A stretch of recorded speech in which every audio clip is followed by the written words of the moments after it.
ದಿಂಡ್ರು ಅಂತ ಊರೂರು ತಿರುಗಿ ತೀರ್ಥಯಾತ್ರೆ ಮಾಡೋರಿಗೆ ಕೂತಲ್ಲೇ ದೈವ ಲೋಕದ ದರ್ಶನ ಮಾಡಿಸಲಿದೆ ಈ ಧರ್ಮಯಾತ್ರೆ.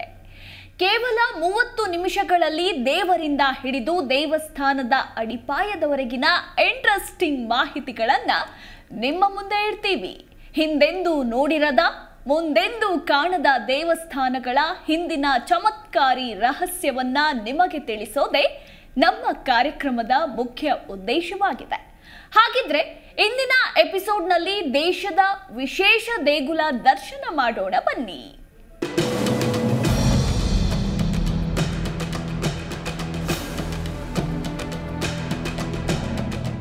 ಮುಟ್ಟಾಗೋದು ಇದು ಹೆಣ್ಣಿನ ಬಾಳಿನ ಪ್ರಮುಖ ಘಟ್ಟ. ಇದು ಪ್ರಕೃತಿ ಹೆಣ್ಣಿಗೆ ಕೊಟ್ಟ ಹೆಣ್ತನದ ಶಕ್ತಿ. ಇದೇ ಮುಂದಿನ ಮಾನವ ಸಂತಾನಕ್ಕೆ ದಾರಿ ಕೂಡ. ಇದು ಸರಿಯಾಗಿಲ್ಲ ಅಂದ್ರೆ ಅನಾರೋಗ್ಯ ಕಟ್ಟಿಟ್ಟ ಬುತ್ತಿ. ಇದಕ್ಕಾಗಿ ಹೆಣ್ಣು ಮಕ್ಕಳು ಹಲವು ಆಸ್ಪತ್ರೆಗೆ ಅಲಿಯುತ್ತಾರೆ.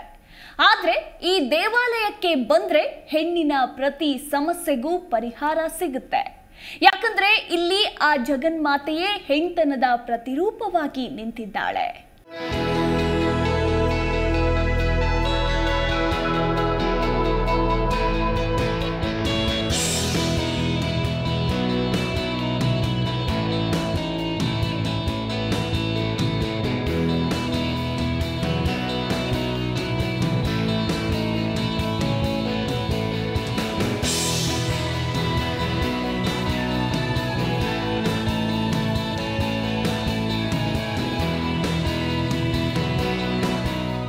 ಎಸ್, ಇದು ಜಗತ್ತಿನ ವಿಶೇಷಗಳಲ್ಲೇ ವಿಶಿಷ್ಟವಾದ ದೇವಾಲಯ. ಇದು ನೀವು ನೋಡಿರುವಂತಹ ಎಲ್ಲ ದೇವಾಲಯಗಳಂತಲ್ಲ. ಈ ದೇವಾಲಯದ ರೂಪ, ಆಚರಣೆ ಎಲ್ಲವೂ ಭಿನ್ನವಾಗಿದೆ. ಇಲ್ಲಿ ಸಾಕ್ಷಾತ್ ಜಗನ್ಮಾತೆ ವಿಶೇಷ ರೂಪದಲ್ಲಿ ನೆಲೆಸಿದ್ದಾಳೆ. ವಿಶೇಷ ಅಂದ್ರೆ ಬೇರೆ ದೇವಾಲಯಗಳಂತೆ ಇಲ್ಲಿ ದೇವಿಯ ಮೂರ್ತಿಯನ್ನ ಆರಾಧಿಸಲಾಗುವುದಿಲ್ಲ. ಬದಲಾಗಿ ಆಕೆಯ ದೇಹದ ಒಂದು ಭಾಗವನ್ನ ಇಲ್ಲಿ ಪೂಜಿಸಲಾಗುತ್ತೆ. ಅಷ್ಟಕ್ಕೂ ಅದ್ಯಾವ ಭಾಗ ಅಂದ್ರೆ ಯೋನಿ. ಹೌದು, ಇಲ್ಲಿ ದೇವಿಯ ಗುಪ್ತಾಂಗಕ್ಕೆ ವಿಶೇಷ ಪೂಜೆ ನಡೆಯುತ್ತದೆ.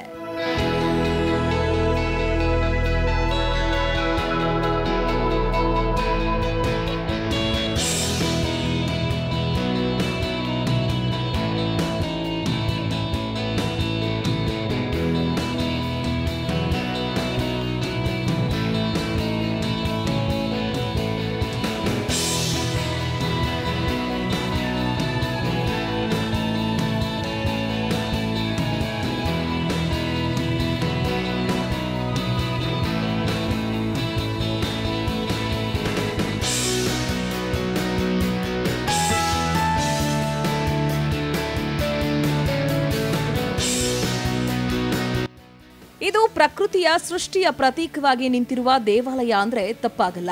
ಇದನ್ನ ದೇವಿಯ ಯೋನಿ ಪೀಠ ಅಂತಾನೆ ಹೇಳಲಾಗುತ್ತೆ. ದೇಹವು ಜೀವ ಅನ್ನೋದನ್ನ ಪಡೆಯೋದೇ ಎಲ್ಲಿಂದ ಅನ್ನೋ ತತ್ವವನ್ನ ಈ ಪೀಠ ಸಾರುತ್ತೆ. ಹೀಗಾಗಿ ದೇಹದ ಯಾವುದೇ ಸಮಸ್ಯೆಗೂ ಈ ತಾಯಿ ಪರಿಹಾರ ನೀಡ್ತಾಳೆ. ಹೆಣ್ಣು ಮಕ್ಕಳ ಏನೇ ಸಮಸ್ಯೆ ಇದ್ರೂ ಇಲ್ಲಿ ನಿವಾರಣೆ ಆಗುತ್ತೆ ಅನ್ನೋ ನಂಬಿಕೆ ಭಕ್ತರದ್ದಾಗಿದೆ.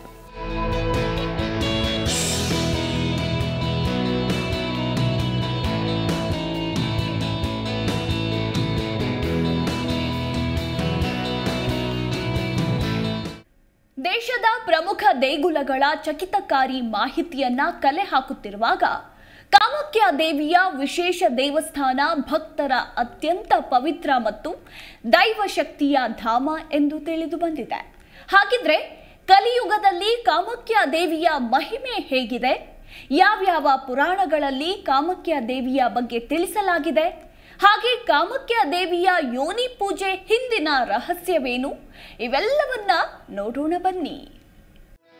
ಶಿವಪುರಾಣ ಹಾಗೂ ವಿಷ್ಣು ಪುರಾಣಗಳಲ್ಲಿ ಸತಿಯ ಕಥೆಯೊಂದಿದೆ. ಬ್ರಹ್ಮನ ಪುತ್ರ ದಕ್ಷ ಶಕ್ತಿ ದೇವತೆ ತನ್ನ ಮಗಳಾಗಿ ಹುಟ್ಟಬೇಕೆಂದು ಯಜ್ಞ ಮಾಡುತ್ತಾನೆ. ಆಕೆಗೆ ಸತಿ ಎಂದು ಹೆಸರಿಡುತ್ತಾನೆ. ಸತಿ ವಯಸ್ಸಿಗೆ ಬಂದಾಗ ಆಕೆ ಶಿವನನ್ನ ಪ್ರೇಮಿಸುತ್ತಾಳೆ. ಆದರೆ ಶಿವನ ಅಸಂಪ್ರದಾಯಿಕ ಜೀವನ ಶೈಲಿ, ಸಮಾಜದ ಕಟ್ಟಳೆಗೆ ವಿರುದ್ಧವಾಗಿ ಬದುಕುವ ರೀತಿಯಿಂದಾಗಿ ದಕ್ಷನಿಗೆ ಆತ ಇಷ್ಟವಿರುವುದಿಲ್ಲ. ಅದರಲ್ಲೂ ಒಮ್ಮೆ ಶಿವ ದಕ್ಷನನ್ನ ಕಡೆಗಣಿಸಿ ಆತನ ಮತ್ತಷ್ಟು ದ್ವೇಷಕ್ಕೆ ಗುರಿಯಾಗ್ತಾನೆ. ಹೀಗಿದ್ರೂ ಸತಿ ಮಾತ್ರ ವಿವಾಹವಾದ್ರೆ ಶಿವನನ್ನೇ ಎಂದು ದಕ್ಷನನ್ನ ಧಿಕ್ಕರಿಸಿ ಮದುವೆಯಾಗ್ತಾಳೆ. ಇದರಿಂದ ಕೋಪಗೊಂಡ ದಕ್ಷ ಶಿವ ಹಾಗೂ ಸತಿ ಇಬ್ಬರಿಗೂ ಶಿಕ್ಷೆ ಕೊಡಲು ಪ್ಲಾನ್ ಮಾಡ್ತಾನೆ.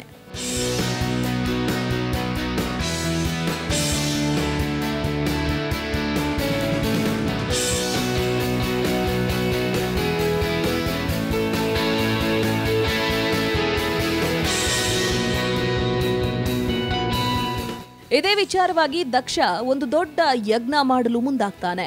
ಆದ್ರೆ ಆ ಯಜ್ಞಕ್ಕೆ ಶಿವ ಪಾರ್ವತಿ ಹೊರತುಪಡಿಸಿ ಮತ್ತೆಲ್ಲ ದೇವಾನುದೇವತೆಗಳಿಗೆ ಆಹ್ವಾನ ನೀಡ್ತಾನೆ. ಇತ್ತ ದಕ್ಷ ನನ್ನ ತಂದೆಯೇ ಆದ್ರಿಂದ ಆ ಯಜ್ಞಕ್ಕೆ ಹೋಗೋಣವೆಂದು ಸತಿ ಶಿವನಿಗೆ ಪರಿಪರಿಯಾಗಿ ಕೇಳಿಕೊಳ್ತಾಳೆ. ಆದ್ರೆ ಶಿವ ಮಾತ್ರ ನಿನ್ನ ತಂದೆ ನನಗೆ ಅವಮಾನಿಸಬೇಕೆಂದೇ ಹೀಗೆ ಮಾಡಿದ್ದಾನೆ, ನಾನಂತೂ ಬರೋದಿಲ್ಲ. ಆದ್ರೆ ನಿನ್ನನ್ನ ಹೋಗಬೇಡ ಎನ್ನಲು ನನ್ನಲ್ಲಿ ಯಾವುದೇ ಕಾರಣಗಳಿಲ್ಲ ಎಂತಾನೆ. ಸತಿ ಮಾತ್ರ ಪತಿ ತಡೆದ್ರೂ ಹಠ ಮಾಡಿ ಯಜ್ಞಕ್ಕೆ ಹೋಗ್ತಾಳೆ. ಅಲ್ಲಿ ಹೋದ ಬಳಿಕ ಸತಿಗೆ ತನ್ನನ್ನ ಹಾಗೂ ಶಿವನನ್ನ ಬೇಕೆಂದೇ ಆಹ್ವಾನಿಸಿಲ್ಲವೆಂಬುದು ಖಾತ್ರಿಯಾಗಿ ಬಹಳ ಅವಮಾನವಾಗುತ್ತದೆ. ಇಂತಹ ಅವಮಾನ ಸಹಿಸೋದಕ್ಕಿಂತ ನಾನು ಸಾಯೋದೇ ಮೇಲು ಎನ್ನುತ್ತಾಳೆ ಸತಿ. ಹೀಗೆ ನಿರ್ಧಾರ ತೆಗೆದುಕೊಂಡ ಸತಿ ಯಜ್ಞಕುಂಡಕ್ಕೆ ಹಾರಿಯೇ ಬಿಡ್ತಾಳೆ. ಆದ್ರೆ ಅಗ್ನಿಗೆ ಸತಿಯನ್ನ ಸುಡುವ ಸಾಮರ್ಥ್ಯವೇ ಇರೋದಿಲ್ಲ. ಹೀಗಾಗಿ ಆಕೆ ತನ್ನ ಜೀವ ತಾನೇ ತೆಗೆದುಕೊಳ್ತಾಳೆ. ಸತಿಯ ಈ ನಡೆಯಿಂದ ಪರಮಶಿವನು ದುಃಖ ಸಾಗರದಲ್ಲಿ ಮುಳುಗಿ ಹೋಗ್ತಾನೆ. ಇಲ್ಲಿ ಶಿವನಿಗೆ ಎಷ್ಟು ದುಃಖವಾಗಿತ್ತು ಅಂದ್ರೆ ಆತ ಸತಿಯ ದೇಹವನ್ನ 12 ವರ್ಷಗಳವರೆಗೆ ಕಾಪಾಡಿಕೊಂಡಿಟ್ಟಿರ್ತಾನೆ. ಇದೇ ವಿಚಾರವಾಗಿ ಇಡೀ ಜಗತ್ತನ್ನೇ ಸರ್ವನಾಶ ಮಾಡಿ ಕೊನೆಗೊಳಿಸಲು ತಾಂಡವವಾಡುವ ನಿರ್ಧಾರಕ್ಕೆ ಬರ್ತಾನೆ. ಆಗ ಈ ವಿಚಾರ ತಿಳಿದ ವಿಷ್ಣುನು ಸುದರ್ಶನ ಚಕ್ರ ಬಳಸ್ತಾನೆ. ಲೋಕ ರಕ್ಷಣೆಗಾಗಿ ಸುದರ್ಶನ ಚಕ್ರ ಬಳಸಿ ಶಿವನ ಸಿಟ್ಟನ್ನ ಶಮನಗೊಳಿಸಲು ಸುದರ್ಶನ ಚಕ್ರ ಪ್ರಯೋಗಿಸುತ್ತಾನೆ. ಯಾವಾಗ ವಿಷ್ಣು ಸುದರ್ಶನ ಬಳಸಿದ್ನೋ ಸತಿಯ ದೇಹ ಛಿದ್ರ ಛಿದ್ರವಾಗಿ 51 ಭಾಗಗಳಾಗುತ್ತೆ. ಅಲ್ಲದೆ ಭಾರತದ ವಿವಿಧ ಭಾಗಗಳಲ್ಲಿ ಬೀಳುವಂತೆ ಮಾಡುತ್ತೆ. ಸದ್ಯ ಈ 51 ದೇಹದ ಭಾಗಗಳು ಬಿದ್ದಿರುವ ಜಾಗಗಳನ್ನೇ ಇಂದು ಶಕ್ತಿಪೀಠ ಎನ್ನಲಾಗುತ್ತೆ. ಅವುಗಳಲ್ಲಿನ ಒಂದು ಶಕ್ತಿಪೀಠವೇ ಕಾಮಾಖ್ಯ. ಇಲ್ಲಿಯೇ ಸತಿಯ ಯೋನಿ ಭಾಗ ಬಿದ್ದದ್ದು. ಹೀಗಾಗಿ ಅಲ್ಲಿ ಯೋನಿ ಪೂಜೆ ನಡೆಸಲಾಗುತ್ತಿದೆ ಅನ್ನೋ ನಂಬಿಕೆ ಇದೆ.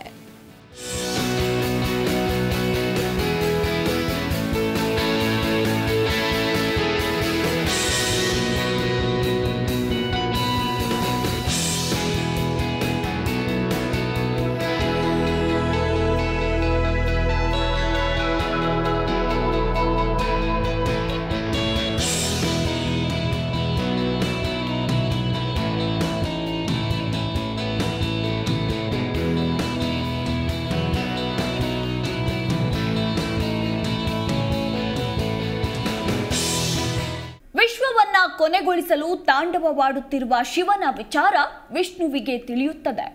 ಲೋಕವನ್ನ ರಕ್ಷಿಸೋಕೆ ಮಹಾವಿಷ್ಣು ತನ್ನ ಸುದರ್ಶನ ಚಕ್ರದಿಂದ ಸತಿಯ ದೇಹವನ್ನ 51 ಭಾಗಗಳಾಗಿ ಮಾಡಿ ಶಿವನ ವಿನಾಶ ತಾಂಡವಕ್ಕೆ ಬ್ರೇಕ್ ಹಾಕ್ತಾನೆ.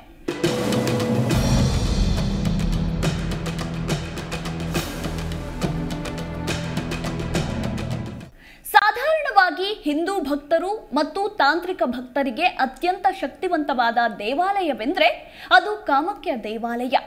ಶಿವನ ಚಿಕ್ಕ ಹೆಂಡತಿಯಾಗಿ ಮುಕ್ತಿಯನ್ನ ಪ್ರಸಾದಿಸುವ ಶಕ್ತಿ ದೇವತೆ ಎಂದು ವರ್ಣಿಸಲಾಗಿದೆ.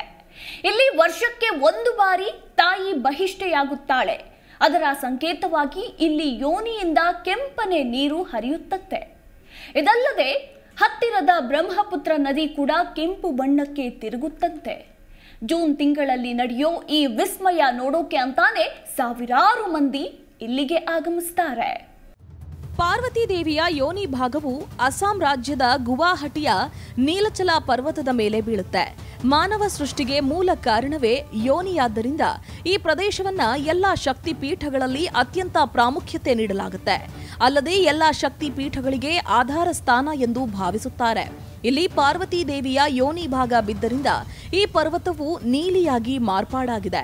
ಅಷ್ಟಕ್ಕೂ ಈ ಕಾಮಾಖ್ಯ ದೇವಾಲಯವು ಭಾರತದ ಅಸ್ಸಾಂ ರಾಜ್ಯದಲ್ಲಿರುವ ಗುವಾಹಟಿ ನಗರದ ಪಶ್ಚಿಮ ಭಾಗದಲ್ಲಿ ಕಂಡುಬರುತ್ತದೆ.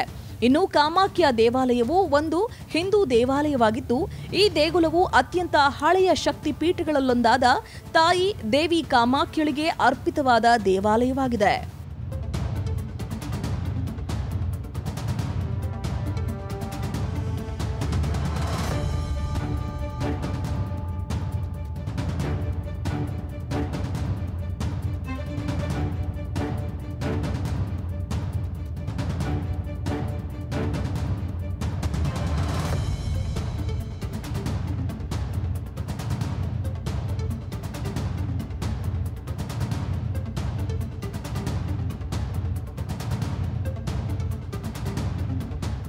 ಇಲ್ಲಿನ ಕಲ್ಲಿನಾಕಾರದ ಯೋನಿಯೇ ಕಾಮಾಖ್ಯ ದೇವಿಯ ನಿವಾಸ ಎಂದು ಹೇಳಲಾಗುತ್ತೆ.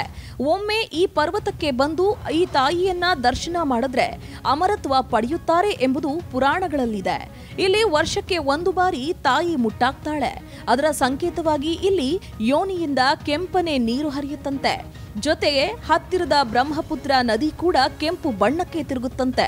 ಜೂನ್ ತಿಂಗಳಲ್ಲಿ ನಡೆಯೋ ಈ ವಿಸ್ಮಯ ನೋಡೋಕೆ ಅಂತಾಲೆ ಸಾವಿರಾರು ಮಂದಿ ಇಲ್ಲಿಗೆ ಆಗಮಿಸ್ತಾರೆ. ಇದೇ ಸಮಯದಲ್ಲಿ ಇಲ್ಲಿ 4 ದಿನಗಳ ಕಾಲ ಉತ್ಸವವನ್ನ ಆಯೋಜಿಸಲಾಗುತ್ತೆ. ಇದನ್ನ ಅಂಬುಬಾಚಿ ಮೇಳ ಅಂತ ಕರೆಯುತ್ತಾರೆ.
ಆದ್ರೆ ದೇವಾಲಯದಲ್ಲಿ ಉತ್ಸವ ನಡೆದ್ರೂ ಮೊದಲ 3 ದಿನ ಈ ದೇವಾಲಯದ ಗರ್ಭಗುಡಿಯಲ್ಲಿ ಯಾವುದೇ ಪೂಜೆ ಪುನಸ್ಕಾರಗಳು ನಡೆಯೋದಿಲ್ಲ.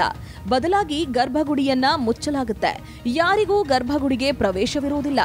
ಈ ಸಮಯದಲ್ಲಿ ತಾಯಿ ವಿಶ್ರಾಂತಿಯಲ್ಲಿರ್ತಾಳೆ ಅನ್ನೋ ನಂಬಿಕೆ ಭಕ್ತರದ್ದು. 4ನೇ ದಿನ ಮುಂಜಾನೆ ಗರ್ಭಗುಡಿಯನ್ನ ತೆರೆದು ತಾಯಿಗೆ ಸ್ನಾನ ಮಾಡಿಸಿ ಶುಚಿ ಮಾಡಲಾಗುತ್ತೆ. ಇನ್ನು ಈ ಸಮಯದಲ್ಲಿ ತಾಯಿ ಹೆಚ್ಚು ಜಾಗೃತರಾಗುತ್ತಾಳೆ ಅನ್ನೋ ನಂಬಿಕೆ ಭಕ್ತರದ್ದು. ಈ 3 ದಿನ ಭಕ್ತಿಯಿಂದ ತಾಯಿಯನ್ನ ನೆನೆದರೆ ಇಷ್ಟಾರ್ಥ ಈಡೇರುತ್ತೆ ಅಂತಾರೆ ಭಕ್ತರು.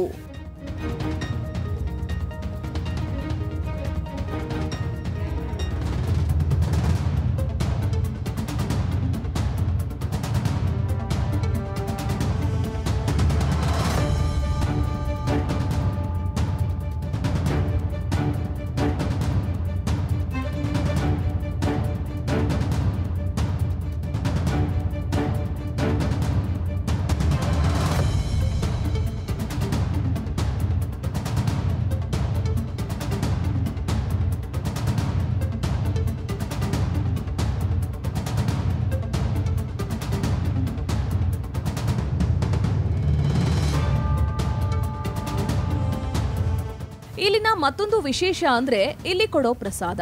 ಇಲ್ಲಿ 2 ರೀತಿಯ ಪ್ರಸಾದವನ್ನ ಕಾಣಬಹುದು. ಒಂದು, ತಾಯಿ ರಜಸ್ವಲೆ ಆದಾಗ ಅಲ್ಲಿಂದ ಹರಿದ ಕೆಂಬಣ್ಣದ ನೀರನ್ನ ತೀರ್ಥವಾಗಿ ನೀಡಲಾಗುತ್ತೆ. ಮತ್ತೊಂದು, ತಾಯಿ ರಜಸ್ವಲೆ ಆದಾಗ ಯೋನಿಯ ಭಾಗಕ್ಕೆ ಬಿಳಿ ಬಟ್ಟೆಯನ್ನ ಹಾಕಲಾಗುತ್ತೆ. ಅದನ್ನೇ ಪ್ರಸಾದದ ರೂಪದಲ್ಲಿ ಹಂಚಲಾಗುತ್ತೆ. ಇದನ್ನ ಪಡೆದ ಭಕ್ತರು ಪಾವನರಾಗ್ತಾರೆ. ಇಲ್ಲಿಯ ದೇವಾಲಯದ ರಚನೆಯು ಉಳಿದ ದೇವಾಲಯಕ್ಕಿಂತ ಭಿನ್ನ.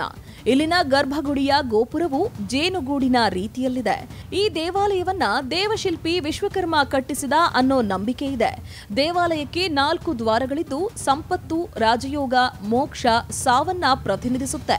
ದ್ವಾರಗಳಿಂದ ದೇವಾಲಯಕ್ಕೆ ಪ್ರವೇಶಿಸಿದ್ರೆ ಜೀವನ ಚಕ್ರದಿಂದ ಮುಕ್ತರಾಗಿ ಮೋಕ್ಷ ಪಡೆಯುತ್ತಾರೆ ಅನ್ನೋ ನಂಬಿಕೆ ಇದೆ.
ದೇವಿಯನ್ನ ದರ್ಶನ ಮಾಡುವ ಮೊದಲು ಲಿಂಗ ಸ್ವರೂಪಿಯಾಗಿರುವ ಲಿಂಗವನ್ನ ದರ್ಶನ ಮಾಡಿಕೊಳ್ಳಬೇಕು.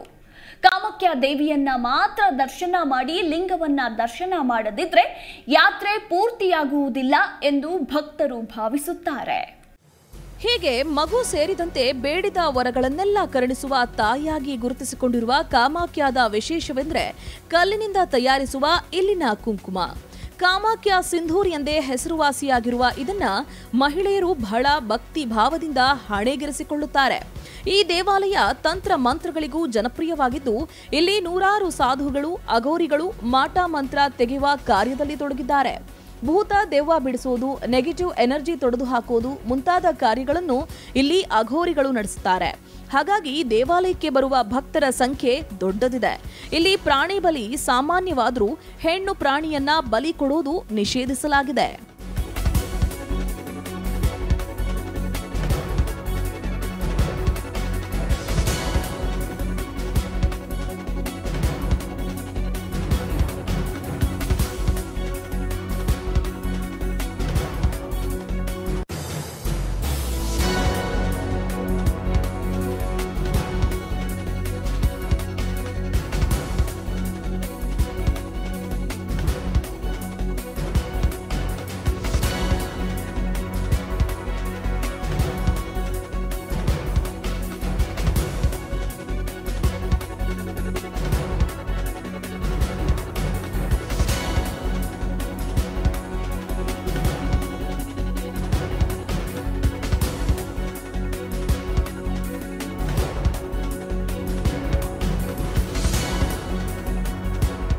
ಇನ್ನು ಈ ವಿಸ್ಮಯಕಾರಿ ದೇವಾಲಯ ಇರೋದಾದ್ರೂ ಎಲ್ಲಿ ಅಂತೀರಾ? ಅದಕ್ಕೆ ಉತ್ತರ ಭಾರತದ ಈಶಾನ್ಯ ರಾಜ್ಯವಾದ ಅಸ್ಸಾಂನ ಗುವಾಹಟಿಯಲ್ಲಿ. ಇಲ್ಲಿನ ನೀಲಾಚಲ ಬೆಟ್ಟದಲ್ಲಿ ಸತಿದೇವಿಯು ಕಾಮಾಖ್ಯ ದೇವಿಯಾಗಿ ನೆಲೆಸಿದ್ದಾಳೆ. ಬ್ರಹ್ಮಪುತ್ರ ನದಿಯ ದಡದಲ್ಲಿ ಇರೋ ಕಾಮಾಖ್ಯ ದೇವಾಲಯ ಶಕ್ತಿ ಪೀಠಗಳಲ್ಲೊಂದು.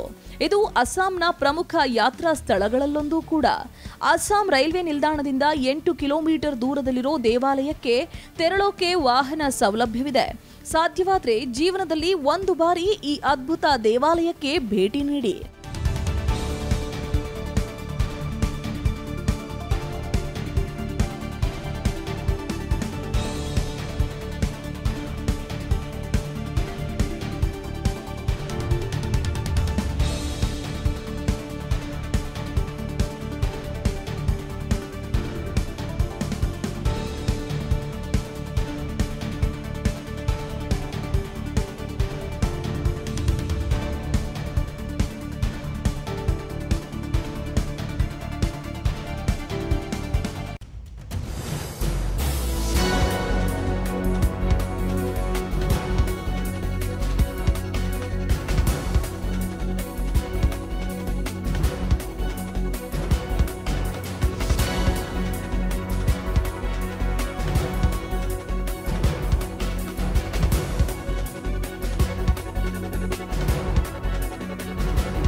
ಇದಿಷ್ಟು ವಿಸ್ಮಯ ಸೃಷ್ಟಿಸುತ್ತಿರೋ ಕಾಮಾಖ್ಯ ದೇವಿಯ ವಿಸ್ಮಯಗಳಾಗಿವೆ.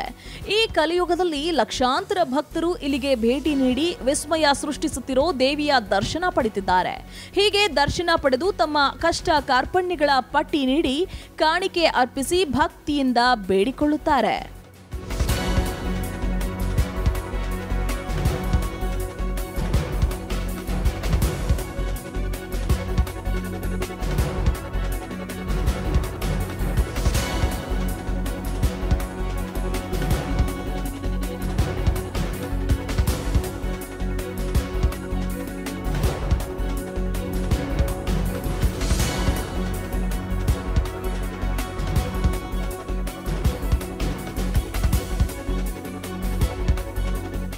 ಚೇತನ್ ಮಾವೂರ್, ಜಿ ಕನ್ನಡ ನ್ಯೂಸ್.